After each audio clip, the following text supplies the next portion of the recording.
Saya lanjutkan dengan rincian mengenai proses cyanidasi. Jadi proses cyanidasi itu menggunakan larutan NaCN ya.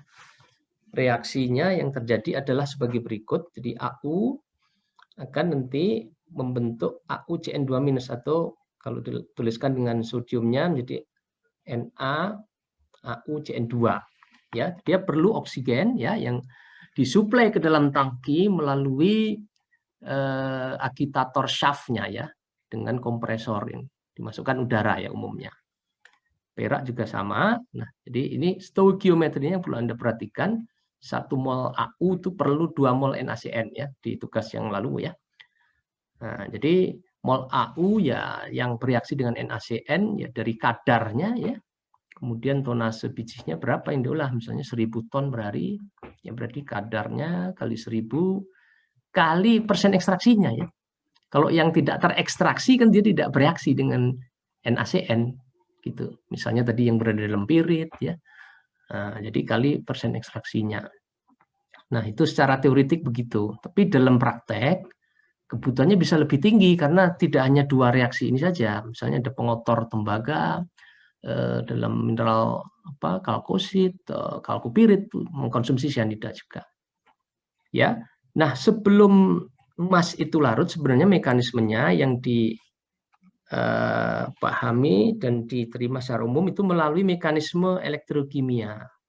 Ya, ditunjukkan pada gambar berikut di mana AU dalam biji itu teroksidasi terlebih dahulu menjadi AU+, menjadi kationnya ya. Nah, AU+ inilah yang bereaksi nanti dengan CN-. CN-nya dari ruah larutan ya, dari larutan cyanida membentuk AuCN2-. Nah, AuCN2- itu ya NaAuCN2 ini kalau dituliskan dalam bentuk senyawanya ya, bukan bentuk anion kompleksnya. Ya, nah, mengapa AU bisa teroksidasi? Karena ada oksigen terlarut ya, oksidatornya. Makanya parameter konsentrasi oksigen terlarut ini merupakan parameter penting di dalam proses cyanidasi yang levelnya itu dikontrol ya, diukur. Sebagai oksidator, oksigen ini dia mengalami reduksi ya, reduksi menjadi OH-. Ya, jadi di mineralnya ini ada aliran elektron ya dari daerah yang bersifat anodik di mana AU teroksidasi ke daerah yang bersifat katodik ya, di mana oksigen tereduksi. Dan di situ ada lapis difusi ya. Ini ruah larutannya, di permukaan mineral ada lapisan difusi atau non-boundary layer. Ya, tentu ini kalau Anda lakukan di suatu gelas kimia ya, larutan cyanida Anda injeksikan udara tidak terlihat ya. Ini mikroskopik gitu. Tapi ini disepakati sebagian besar ya oleh para saintis gitu mekanismenya seperti ini. Ya, buktinya kalau nggak dimasukkan oksigen, nggak ada oksigennya ya, tidak bisa larut emasnya gitu. Oke ya, jadi melalui proses oksidasi dulu AU menjadi AU+, di mana AU+ akan bereaksi dengan CN- membentuk AuCN2- yang stabil ya, yang larut di dalam larutan cyanida. Oke. Lalu parameter-parameter yang mempengaruhi recovery emas pada proses cyanidasi ya sesuai dengan mekanismenya tadi, parameternya ada konsentrasi oksigen terlarut atau DO ya, dissolved oxygen concentration, konsentrasi cyanida, ukuran partikel biji, pH ya, ini untuk menentukan di mana cyanidanya stabil tadi ya. Lalu waktu tinggal ya. Ini waktu tinggal ya, bukan waktu tinggi. Kemudian persen solid, intensitas pengadukan ya, kadar emas dan mineralogi biji, kemudian kontrol dan optimasi itu dilakukan untuk satu meningkatkan recovery. Jadi faktor recovery ini ya parameter penting ya, kuncinya dalam pengolahan emas. Kalau Anda dapat hanya 80%, 20% emas hilang ya gitu. Lalu juga meningkatkan kinetikanya. Ya, jadi kalau Anda cepat 24 jam sudah 90%, tangki Anda kan tidak perlu terlalu besar. Ya kan? Kalau makin besar kan biaya investasinya makin tinggi. Tapi ya seringkali ya harus diantisipasi ya, kan biji itu dinamis ya. Kalau Anda tangkinya kecil atau terlalu sedikit, ya nanti mungkin kalau berubah karakteristik bijinya, recovery-nya sulit gitu ya. Seperti itu ya. Kemudian juga menurunkan konsumsi sianida. Jadi konsumsi sianida ini merupakan komponen utama biaya operasi ya. Biaya untuk membeli sianida ini, chemical-nya ini. Makanya juga dilakukan inovasi-inovasi untuk menurunkan konsumsi sianida, misalnya dengan tadi dilakukan filtrasi, dipakai lagi ya sianidanya, diabsorpsi dengan resin dan seterusnya ya. Dan tentu juga di awal penambahannya diatur ya, tidak perlu harus terlalu tinggi, karena kalau terlalu tinggi sayang nanti sisanya harus didetoksifikasi ya. Itu. Oke. Itu parameter yang mempengaruhi recovery dan juga kontrol dan optimasi parameter apa yang digunakan ya. Pengaruh konsentrasi oksigen terlarut. Jadi oksigen merupakan salah satu regen kunci dalam proses sianidasi sesuai dengan reaksi berikut ya. Tadi sudah dibahas di mana peranannya di oksigen itu adalah mengoksidasi atom emas menjadi kationnya yang kemudian bereaksi dengan ion sianida bebas atau ion CN- untuk anion kompleks AuCN2- yang terlarut. Oke, sumbernya bisa dari udara umumnya ya, atau udara yang diperkaya oksigen bila diperlukan, bisa oksigen murni ya, atau bisa peroksida atau H2O2 ya. H2O2 ketika ditambahkan nanti terdisosiasi menjadi H2O dan O2 yang terlarut ya. Di mana aerasi konvensional menggunakan udara menghasilkan DO 3-8 ppm. Jadi bergantung persen solidnya ya. Kalau makin kental kelarutan oksigen makin rendah ya. Juga ukuran gelembungnya ya. Itu juga sekarang sudah banyak teknologi yang bisa menghasilkan nano bubble ya. Ukuran gelembungnya nano ya, atau paling tidak mikro bubble. Makin halus ukuran gelembung udaranya, kelarutan oksigennya makin tinggi. Lalu injeksi oksigen murni bisa sampai 20-30 ppm. Yang perlu diperhatikan pada tahap sianidasi, oksigen yang terlalu tinggi juga itu bisa nanti mengakibatkan kehilangan sianida ya. CN-nya teroksidasi menjadi CNO-. Nah, itu yang harus diperhatikan. Jadi juga harus ditemukan kondisi optimalnya ya. Itu pengaruh konsentrasi oksigen terlarut. Nah, konsentrasi oksigen terlarut diukur ya dengan DO meter. Jadi bisa inline, ada sensornya masuk ke tangki, dipasang di situ terlihat, atau ya bisa diambil sampel oleh Anda pakai gayung itu misalnya ya. Tentu harus di semua bagian tempat tangki ya, tidak hanya di bagian atas. Lalu diukur dengan DO meter ya, yang seperti pH meter itu. Ya. Jadi diperlukan konsentrasi oksigen yang memadai untuk memperoleh tingkat perolehan emas yang tinggi, waktu sianidasi yang lebih pendek, dan konsumsi sianida yang lebih rendah. Dan perlu dipahami, biji dengan mineralogi yang berbeda membutuhkan oksigen terlarut yang berbeda ya. Mineral-mineral seperti Fe, Sp, As dalam biji, pirit, kalkopirit, arsenopirit, pirhutit, stibnit, realgar, orpimen itu ikut mengkonsumsi oksigen ya. Faktor berikutnya adalah konsentrasi sianida. Secara umum perolehan atau recovery emas meningkat dengan meningkatnya konsentrasi sianida. Konsentrasi yang optimal perlu ditentukan agar ya tidak berlebih yang mengakibatkan nanti biaya operasinya tinggi ya. Terkait dengan konsentrasi sianida ini, Fatih Habasyi ya dalam bukunya ya itu menuliskan ya laju pelarutan emas ya sebagai fungsi dari koefisien difusi CN-, koefisien difusi oksigen terlarut ya, konsentrasi CN- dan konsentrasi oksigen. Ini dalam mol per sentimeter kuadrat per detik. Kemudian juga sebagai fungsi ketebalan dari lapis difusi pada permukaan mineral ya. Persamaannya sebagai berikut. Ya, jadi min D NaO per A DTA itu luas permukaan mineral. Jadi minus di sini karena AU-nya larut ya. Jadi perubahan mol emas di dalam biji. Ya. Oke. Dari persamaan di atas, bila koefisien difusi Cn min dikalikan dengan konsentrasi Cn min ini lebih kecil dari konsentrasi oksigen dan koefisien difusinya, pada konsentrasi sianida yang rendah, ya. Pada konsentrasi sianida yang rendah, yang ini lebih kecil dibandingkan ini, ya. Sedemikian rupa sehingga nanti pada konsentrasi sianida yang rendah itu laju pelarutan itu hanya bergantung pada konsentrasi sianida. Jadi menjadi pengendalinya, ya. Di persamaannya sebagai berikut. Ya, jadi setengah dCn min per delta kali Cn min, jadi sama dengan Kcn min Cn min, di mana Kcn min konstanta lajunya. Ya.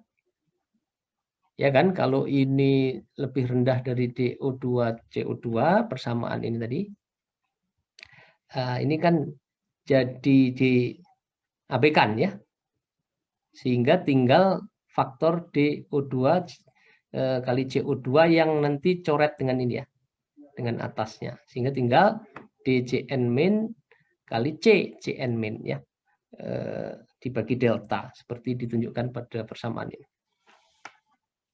Sebaliknya pada konsentrasi Cn min yang tinggi, laju pelindihan AU bergantung pada konsentrasi oksigen terlarut. Jadi sebaliknya, kalau ini signifikan lebih tinggi dari konsentrasi oksigen, ini kan diabaikan, ya, suku keduanya plus yang kedua ini. Sehingga dCn min, Ccn min di bawah ini saling menghilangkan dengan yang atas, ya.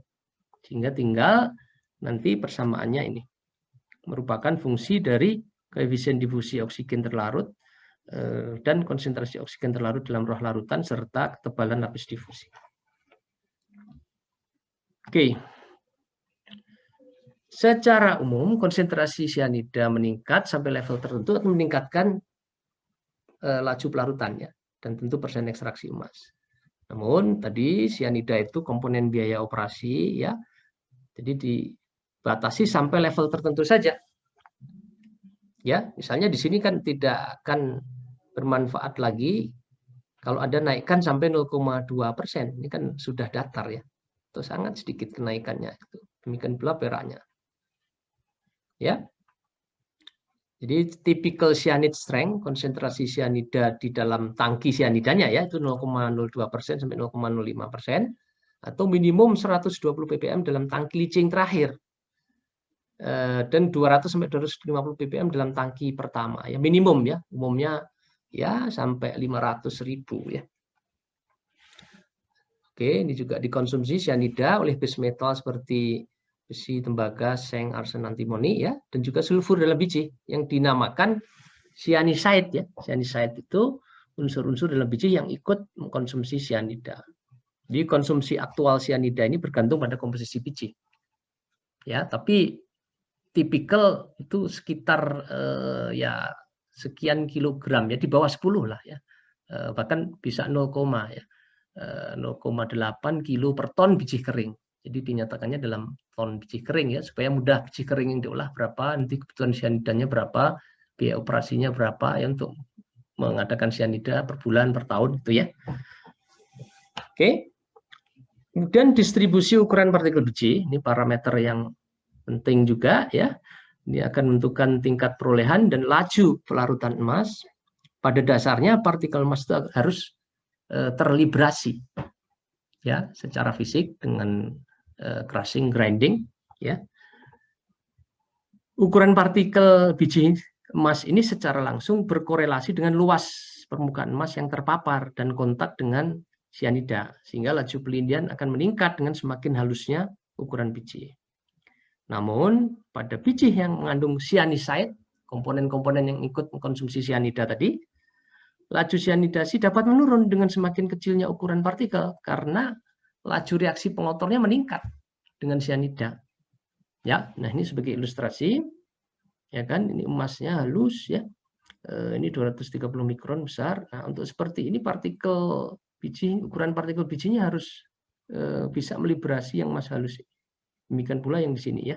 Ini emasnya, ini mineral pirit. Ya, yang banyak diterapkan adalah P80 70 atau 75 mikron atau 200 mesh ya. Jadi ukuran partikel ini optimasi antara tingkat perolehan dan biaya kombinasi juga tentunya ya. Oke, jadi biasanya antara 80% 75 sampai 150 mikron dan 45 mikron. Untuk kasus tertentu hingga 80% minus 20 sampai 25 mikron dalam proses ultrafine grinding. Ukuran yang lebih kasar dari 150 mikron tidak dapat dilakukan agitation leaching karena tidak dapat tersuspensi dalam selari ya, dan tingkat abrasinya jadi tinggi.